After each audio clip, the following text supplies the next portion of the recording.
welcome to my video. Guys, maaf ya kalau ada suara hujan karena waktu aku record video ini tuh lagi hujan. Enak banget ya bulan Ramadan siang-siang lagi hujan. Oh ya guys, mungkin udah terlambat aku bilang sekarang, tapi aku pengen bilang selamat menunaikan ibadah puasa buat teman-teman semuanya. Semoga di bulan ini kita banyak meraih hikmah, banyak mendapatkan pahala di bulan suci ini. Nah, di video kali ini aku pengen bahas novel yang seru banget guys. Ini dia nih novel yang pengen aku bahas di video kali ini. Judulnya Kasus Pembunuhan Honjin, karya Seiji Yokomizo, dari penerbit Gramedia Pustaka Utama. Novel ini terdiri dari 413 halaman dan yang aku punya ini cetakan kedua November tahun 2024. Novel ini merupakan novel klasik Jepang dengan genre crime, thriller, misteri, dan juga detektif guys. Dan novel ini tuh pertama kali terbit di tahun 1946. Penulis dari novel ini sendiri tuh lahir di tahun 1902 dan wafat di tahun 1981. Jadi penulis dari novel itu udah lama wafat, bahkan sebelum aku lahir guys. Novel itu juga udah pernah diangkat menjadi film di tahun 1975.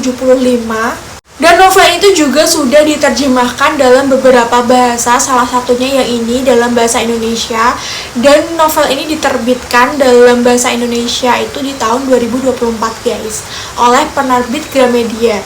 Novel itu merupakan novelet ya guys, jadi dalam satu novel ini ada 3 cerita yang berbeda, yaitu yang pertama Kasus Pembunuhan Honjin yang menjadi judul dari novel ini. Kemudian yang kedua Mengapa Sumur Timba Berderit. Dan untuk cerita terakhir berjudul Kasus Kedai Minum Kucing Hitam.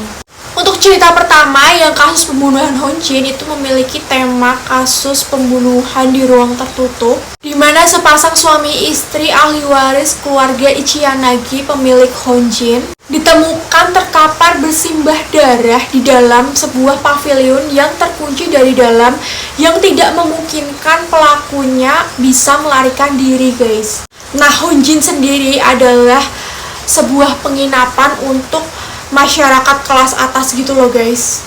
Untuk cerita kedua yang Mengapa Sumur Timba Berderit itu memiliki tema pembunuhan atas dasar balas dendam, menceritakan misteri terbunuhnya seorang kakak dari keluarga Honiden yang kaya yang baru saja pulang ke Jepang selepas perang dan mengalami kebutaan guys.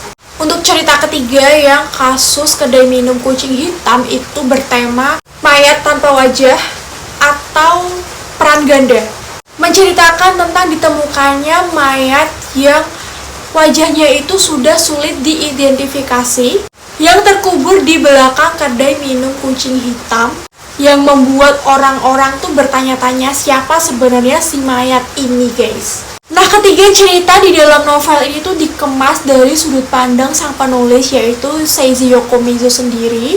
Disajikan dengan latar tempat di Jepang saat masa perang di zaman Edo sekitar tahun 1940-an. Penulis merangkai novel ini berdasarkan dari data-data dari kasus-kasus yang dikirimkan kepadanya oleh orang yang dipercayainya guys. Nah, ada satu tokoh yang di-highlight di dalam novel ini, yaitu seorang detektif eksentrik yang bernama Kindaichi Kosuke. Tapi detektif ini tuh cuman terlibat langsung dalam kasus pertama dan ketiga di dalam novel ini ya guys. Jadi untuk cerita kedua yang Mengapa Sumur Timba Berderit, si detektif Kindaichi itu nggak langsung terlibat.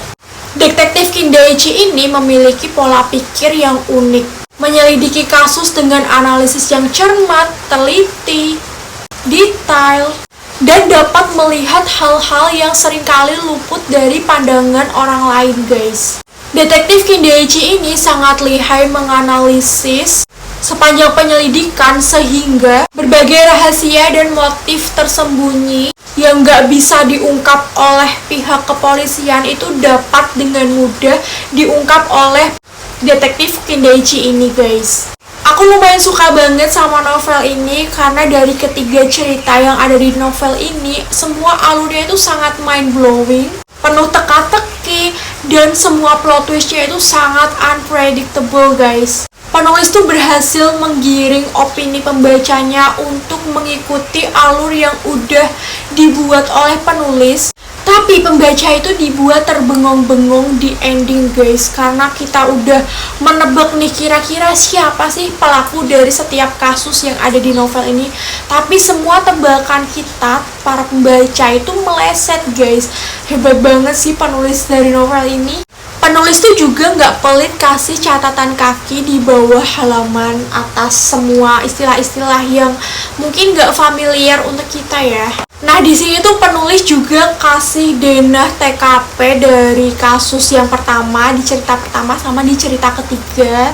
Dan pendeskripsian latar tempat di semua cerita di dalam novel itu dijelaskan secara detail. Akan tetapi guys, to be honest, aku agak kesulitan untuk berimajinasi dengan latar tempat yang digambarkan penulis. Mungkin karena latar tempatnya ada di Jepang di masa perang, dan sedangkan aku sendiri itu nggak pernah ke Jepang, jadi agak kesulitan untuk mengimajinasikan latar tempat yang dideskripsikan oleh penulis. Overall, aku suka banget sih sama novel ini, dan aku tuh masih punya satu lagi novel karya Seiji Yokomizo yang Petaka Keluarga Inugami.